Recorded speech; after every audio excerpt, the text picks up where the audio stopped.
Hey, y'all, what's up? Just got done watching Raw, took my hair out because it's my bedtime, okay? My son's been asleep for 2 hours. So I would say the overall show was okay.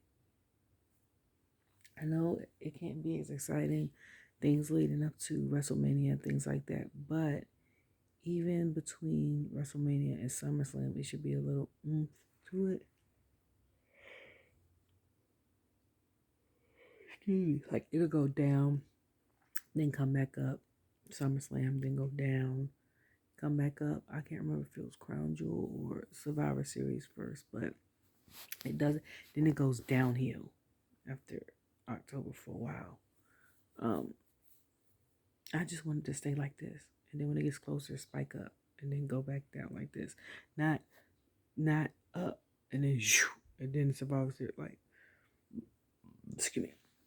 Anyways, honestly, the beginning, it was a lot of. I know people are human, and the writers often switch stuff towards the end, and it's a lot of ad-libbing when it comes to promos. My hair, um, but I would, if I was a person, because I'm a semi-perfectionist. So if it's something, if I'm cutting a promo, and the writers write something, and I don't, it doesn't sound right when I say it out loud. It doesn't sound right in my head. I'm gonna say something similar to it. So like, if the person I'm cutting the promo with, um, hears it, they won't be like off track. They'll be like, all right, she just switched it up a little bit. Like, ow, my nail. Like the whole thing at the beginning with Dom and Ray. I was like, oh, it's gonna be interesting. And then he messed up first little words, he mixed them up. I was like, okay. I was like, then also I was like, the whole couple months, like I said, I was like, you wanted him to fight you. Excuse me. You wanted him to fight you. He fought you. And then,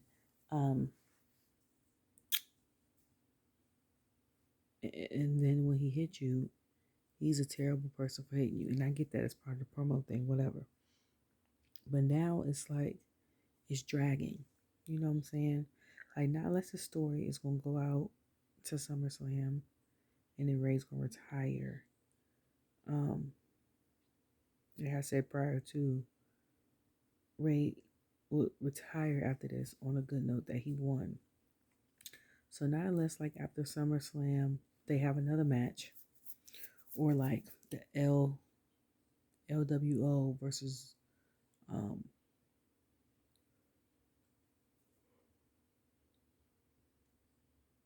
excuse me, Judgment Day, like a SummerSlam, and then Ray and them lose to help get Dominik over, and it helps keep his bad boy image. Like, that storyline is kind of dead to me. Okay. What happened after that? That was kind of Then when Lita got hurt, and it was like, oh, you know exactly what happened. And I've tweeted all of this, so check out my Twitter, IAmJustBee, and I'm gonna also post this on Twitter, the video after upload on YouTube. But when she was like, who did it? And I was like, in my head, I was thinking Damage Control because they're upset about the match. But then I'm like, the Damage Control Becky thing has been played out. WrestleMania ended, they lost. It's not them. And I was like, it could be Chelsea Green and Sonya, because did they make it? I think they were supposed to qualify for it and they didn't, or something.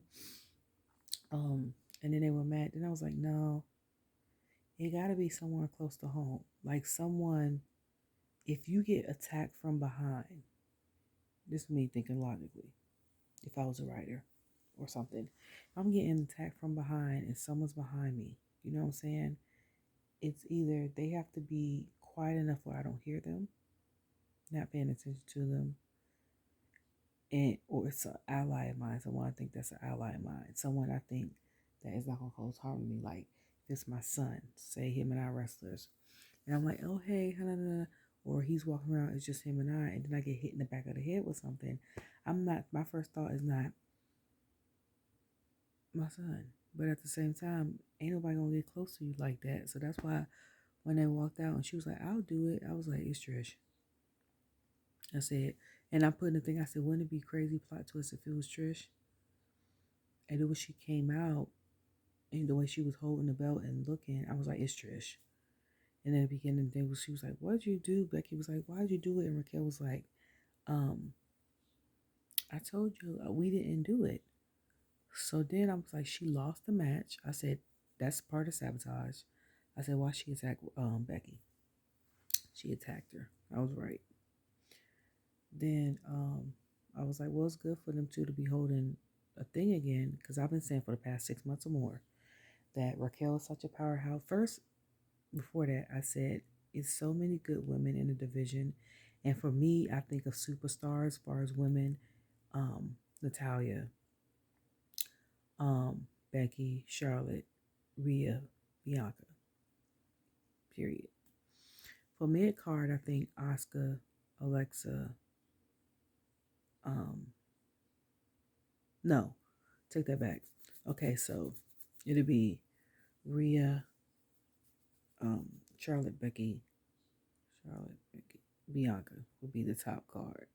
Okay, the top medium card, second level for me, would be Natalya, Asuka, Alexa Bliss, Liv. Okay. Then third, oh, up there with the top card would be Bailey too. She'll be top between first and second card. Okay, then the third tier would be Io Dakota, Michin, Shotzi, Raquel. Liv is the second card too. Ronda's first card. Shayna will be third card. What did I say? I said Shotzi, Selena, Michin, Raquel, Io Dakota. And then the bottom cards will be like Lacey, Emma, Tegan, Chelsea, Sonia, if Piper, Candice will be between the third and the fourth card. Nyland will be a fourth card. Like if I had to do it in 4 levels, the bottom. So I've been saying for months that second, third cards need to get moved up. They have so much potential in that third area. Selena, Raquel, Shotzi, Selena, Raquel, Shotzi. Who else have I said? I said Natalya has enough runs. She's broken enough records. But I was like Selena, Raquel, Shotzi. Sorry, I'm losing. Tegan, I said. And Shayna. Like, because Asuka's already kind of up there. But that they need to get a push up because they're very talented. And a lot of them are very versatile. Oh, and Michin. Very versatile. Some of them are really good at fighting and promos. A lot of them hype the crowd up. Some of them cut promos better than the vets. And there's some vets that's been in the game at least 10 years and still can't cut a promo well. I don't know if it's their voice or if they're just terrible acting. Like Denzel Washington said, you got to perfect your craft. If you love something, you got to stay up on the latest thing. You have to perfect your craft. Like me being someone that went to hairstylists don't just graduate and take the test, the state boards, and then just be like, oh, well, it's a new style out. If it's something new coming out, new products, we study it. You study what you love. You know what I'm saying? You stay updated. Um, if it's an actor, like Denzel was like, he still goes to his acting improv place and takes acting classes to stay on top of and to stay fresh. Just because you're in it for a long time doesn't mean you can't learn from it. Doesn't mean you don't need to learn from it. Nothing new's coming out. It's always something new coming out. Just like LeBron was like, the new dudes started shooting the ball a certain way, and they weren't doing that when he came out 20 years ago, and he started doing it. You steady learning it. So as a sports entertainer, they got the sports parts down. A lot of the celebrities, they got the wrestling part and the learning to fall, how to fall, and learning how to look like you hit someone. It's like they don't have the promo part at all, at all. Like when I tell you, Stone Cold says what Stone Cold says. So loved him. Triple H loved him. Like growing up Attitude Era. Bella Twins were so good that before I start watching Total Bellas, which I'm just now starting to watch, I did not like them at all. That's how good they were heels. Um, the Usos before this Bloodline story didn't really. I didn't start watching wrestling again till a year ago. I will say that. Haven't watched it in a while, but my son is into it, so him and I always study. We watch the old promos. We watch the old, like the Hell in a Cell with um them and New Day's a classic. We watched that last week. Um, we so I've been watching like old storylines and stuff like that, and well, they bring a lot of their personality. They're like their cousin The Rock because they talk a lot of trash, but it has a comical aspect to it. But like Roman, you love them sometimes. You love to hate them. Him, Bella Twins, back in the day, Triple H, um, The Rock, um, Stone Cold, Chris Jericho, um, Mankind, or Mick Foley, whatever, all his names. Okay. um, who else? Modern. Um, Rhea. She's good most of the time. Some of the time she breaks character. Um,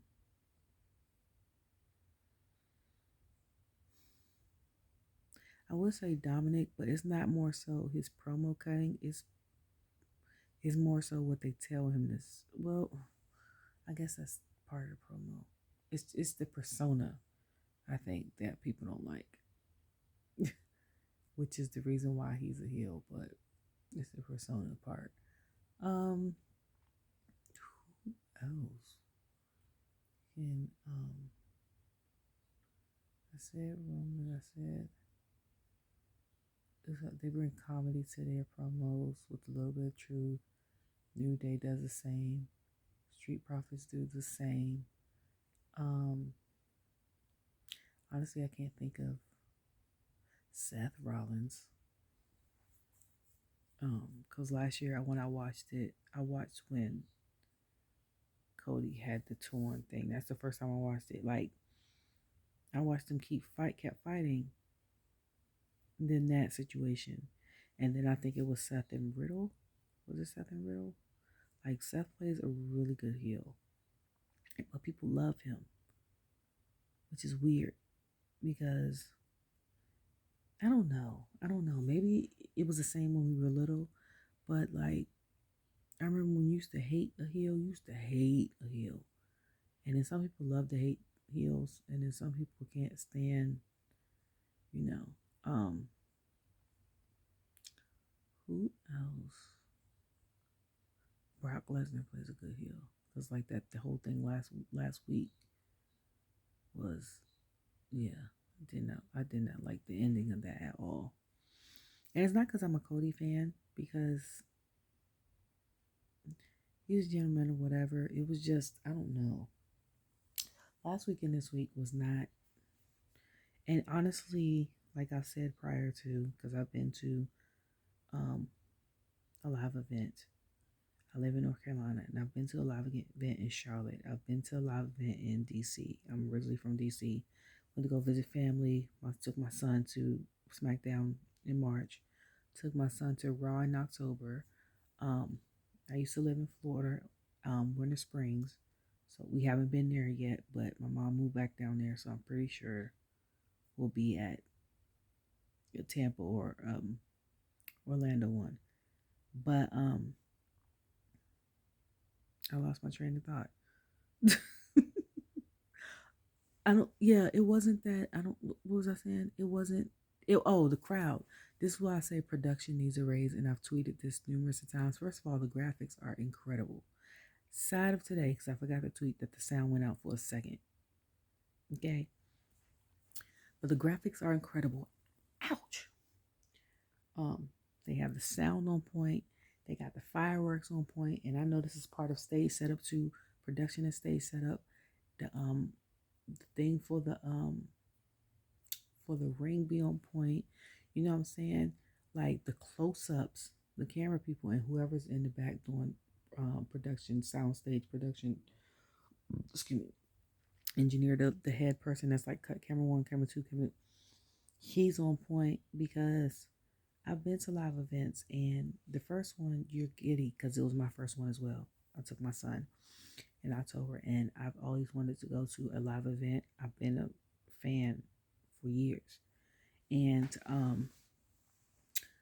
you get to it live, and the live events is all about the ambiance. It's all about the crowd. It's all about, and if the crowd is lackluster, that'll make the show not as good. It'll make it boring. It'll make it boring on TV. And I know a lot of it, some of it has to do with the people. A lot of it has to do with the people in general. And then some of it has to do with the matches, to be honest.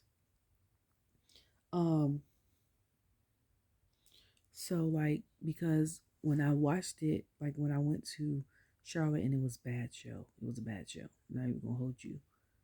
And then I came home and watched it the next week, and they were in Norfolk, which is that one I should have drove to because it's about the same distance as my house to Charlotte, about 2.5 hours. That's where I should have went. And Becky came back, and the crowd was much better than the one in Charlotte. I was low key pissed that I wasted my money to rent a car, to get a hotel, and for those tickets, and I could have went the week after. But I was like, the crowd makes it better because they were it makes it hype. You know what I'm saying? It makes you want to get more involved.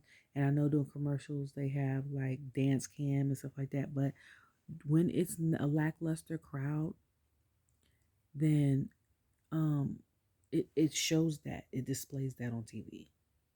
And that's when the people that are watching at home, the millions of people, they're like, okay, this is boring. It programs our brains to think it's boring because the crowd is not hyped like they should be. So,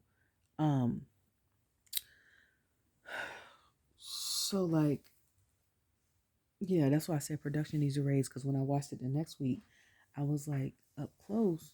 Okay, so with me, because I'm definitely afraid of heights, now unless I'm flying, which is weird. They have the crowd 100, which is up against the thing. So they have the people on the floor, the VIPs or whatever they call them. They take their chair home.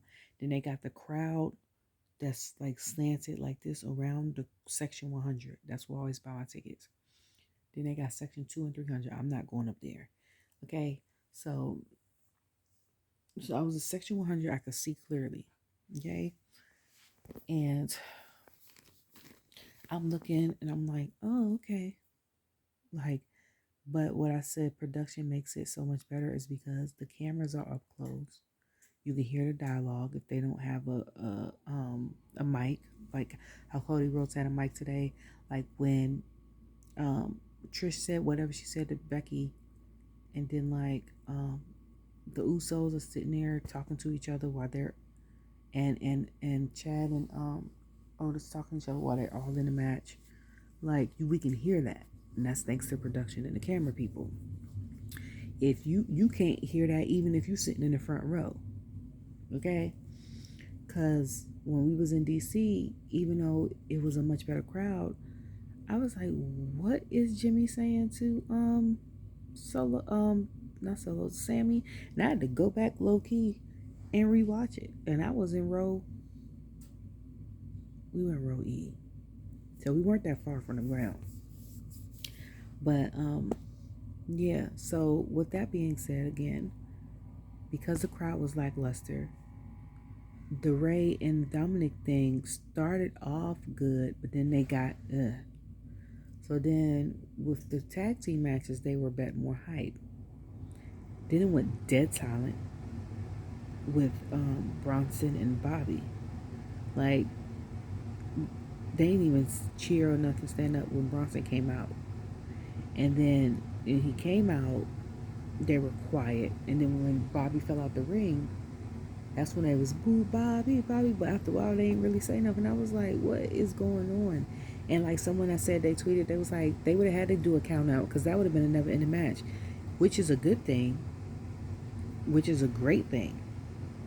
But because this is not another company where they have long extended matches, and it's on a time thing because it's it's televised live, they would have to have a series of matches. They would have to have redo, but have it somewhere when it's hype. Like have it somewhere where I don't know where Bobby's from. He seems like he might from the Midwest or something, or have it in Orlando or something.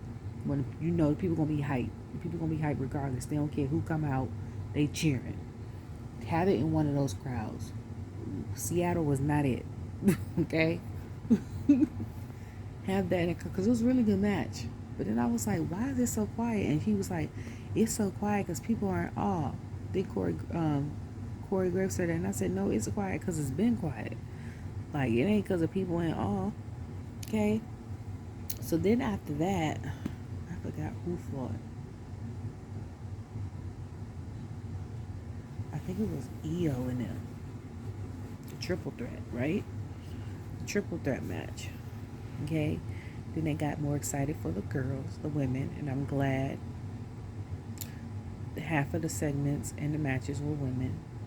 So I've been saying since February and January that since March is Women's History Month, and I've counted most of the matches, there's always about 5 to 6 matches and or segments. So I was like, the women need 3 of them, and we got 3 tonight. No, we actually got 4. Because we got the one when Lita got injured. That was 1. Then the match with them. So I don't know if that counts as 1 big one or 2. Then we got the one with EO. Bailey talked during the triple threat. That was 2. Then the actual match. So that was 3. And then the crowd got excited for that. But that's what happens when you have a versatile agility type wrestler that does that flies all over the place and can do all these flips and stuff. Like matches with like her, matches with like Ricochet, matches with like Street Profits, the Usos, say EO, Street Profits, Usos, Charlotte Flair,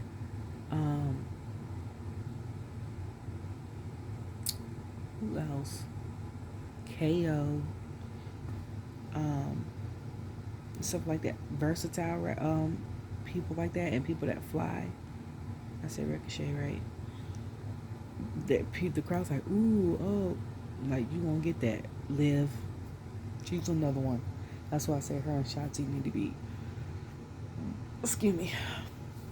You're gonna get that because 2 powerhouses sometimes it can get boring, depending on the crowd base. And 2 agility people is too much. It's too much. That's why I like the Street Profits work because they got one powerhouse, one person that flies. That's why Liv and Raquel work because they had a powerhouse and one that flies. Natalia and Shotzi, same. Braun and Ricochet, the same. You know, even like Otis and Chad today. So, okay. Then the crowd, then the Usos and Alpha Academy fought, and it was funny because the crowd was booing both, and I was like, so they came out first.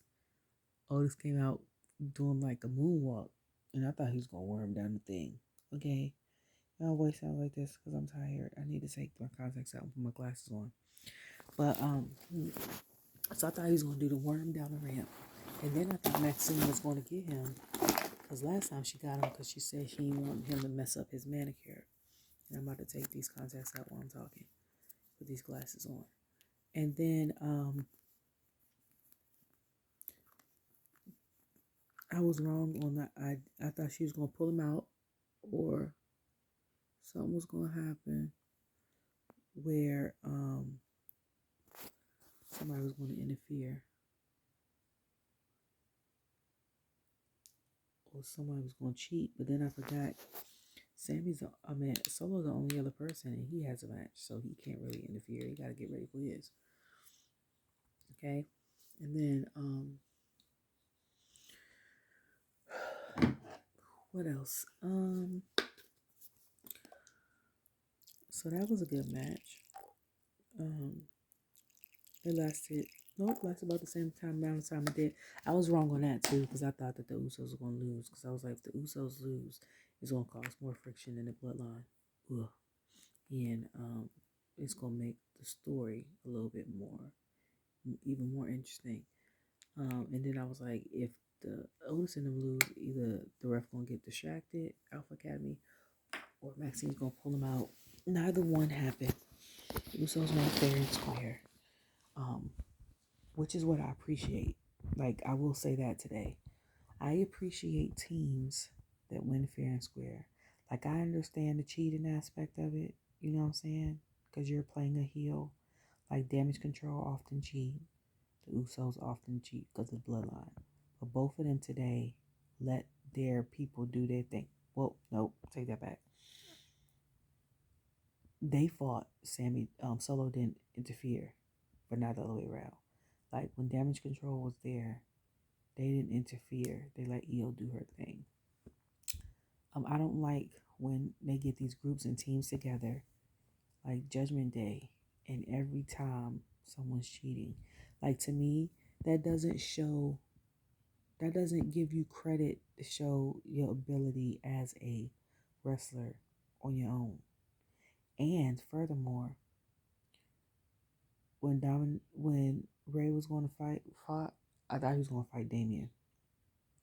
Honestly, I didn't think Finn was going to get cleared. I thought that was kind of early to have stitches in your head a week ago.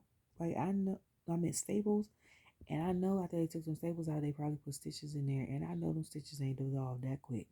Like, bruh, if he would have hit that table, I was thinking from a safety aspect, a business aspect, because that's how I think. The creative aspect, creatively, it's off the hinge. You know what I'm saying? People wouldn't think that, so it's brilliant. They would think, oh, he didn't show he got staples in his head. Why not? Because of course we don't want to see Dominik and Ray that's getting old, like I said. But at the same time, they said Damien might have to pay for what he did to Bad Bunny last week. I just now thought about that. But at the same time, I'm like, my dude, you just got stitches in your head. Like, from a business aspect, if something was to happen when he fell on the table and he didn't land right, his head was going to open again. That was going to be more bleeding, which means going to be more time off, be paying for more work compensation, all of that. Like, too much of a liability. And Judgment Day ain't really got nobody, because if they had somebody in a hole, a little ace on a slide that just joined, or that's cool with them but don't want to join, they could have had somebody else fight Ray. Okay, so then after Usos and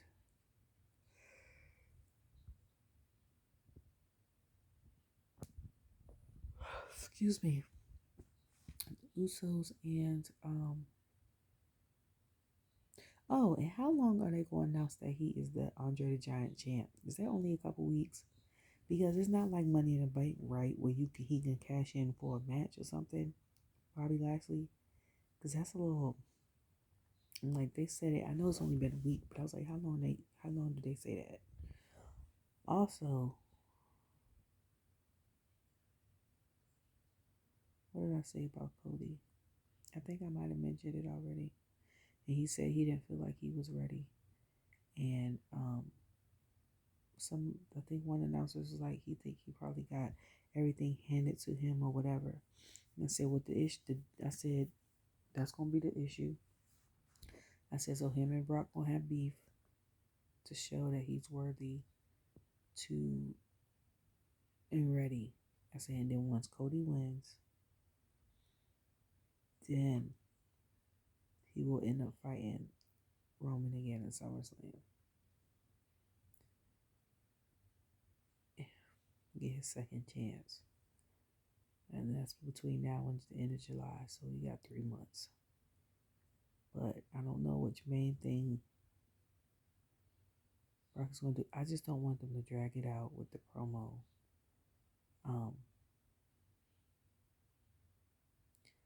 I don't want it to. I don't know what else they would talk about in the promo. And they talked about Dusty for the longest. Rest in peace. Talked about him leaving and coming back. They gonna bring up him losing. But I don't know. I don't know if they would cut promos. What will happen to keep the momentum going? Logan Paul signed a multi-year deal. I'm trying to think else who else will fight him. And it have to be someone that's memorable. Like the person that first came to my head, to be honest, was Ricochet. And that's because you're gonna get what you pay for.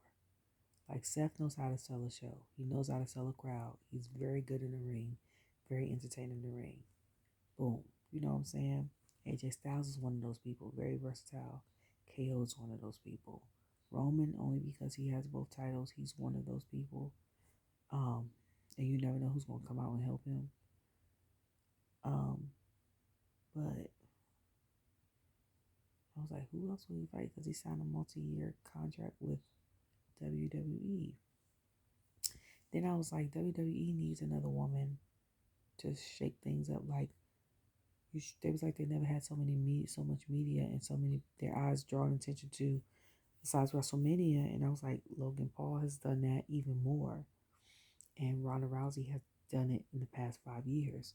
I was like, they get like an old WNBA player, an ex-musician, like a female musician, something to shake up the women's division. Even like someone that's plays for the LXL, and that's the lingerie football league.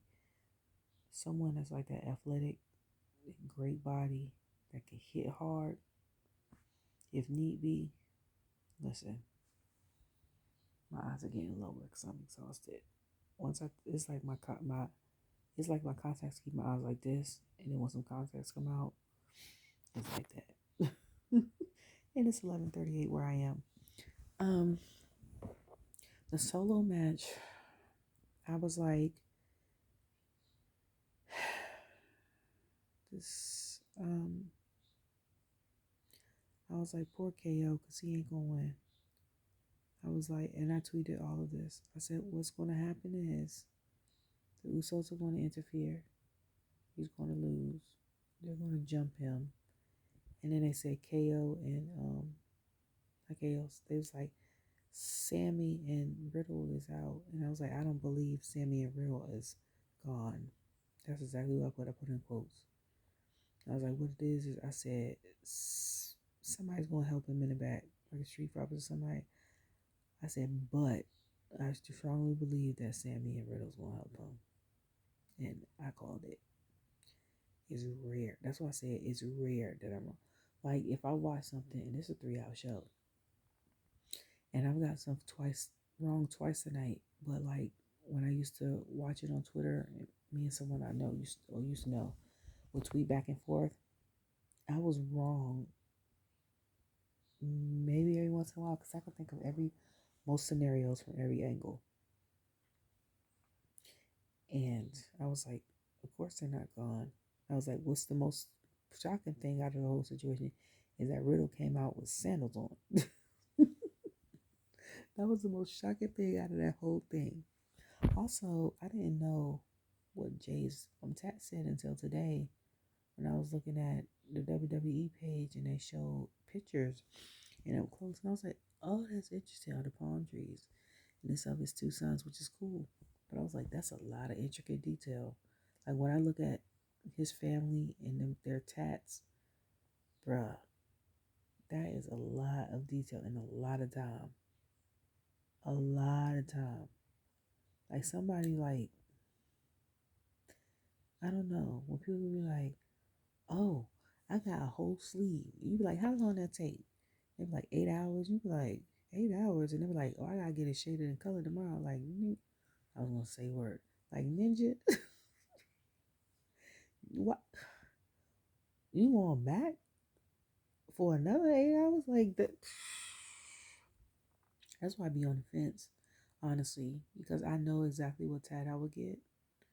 But then I'd be thinking, okay, when I get old and shriveled up, do I still want this tat? And then, um, I heard you gotta reshade it every 7 to 10 years. Like, that's extra money, and I'm cheap.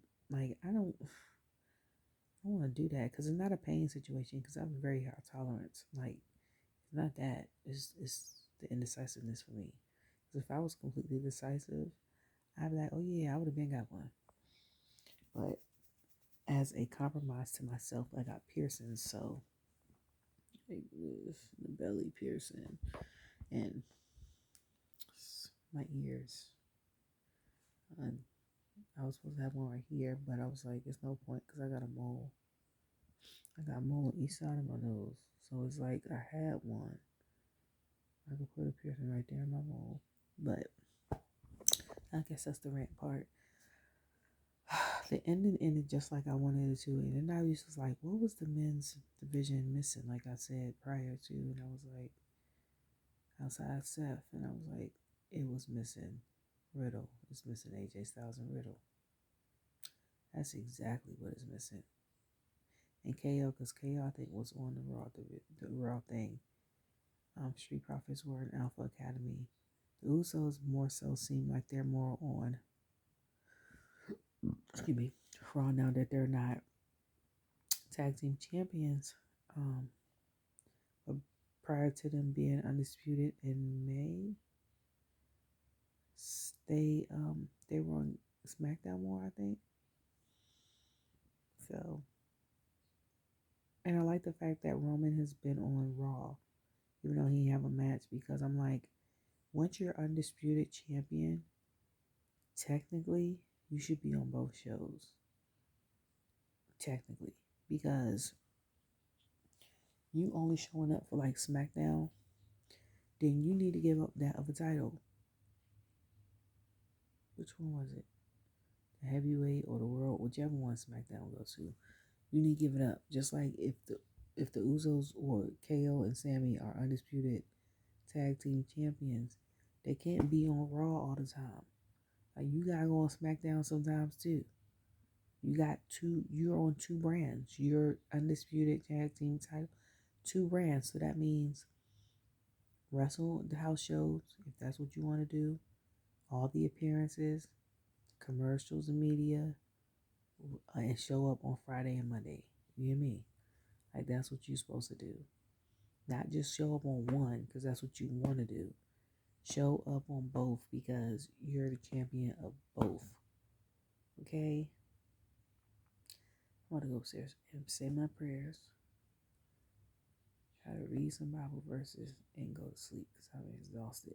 But thank you for tuning in to Wrestling and Rants.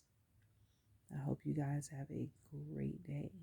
And yeah, great night, great dreams. Stay safe from colds and flus and COVID and in general. Just stay safe and live your best life. Okay, bye.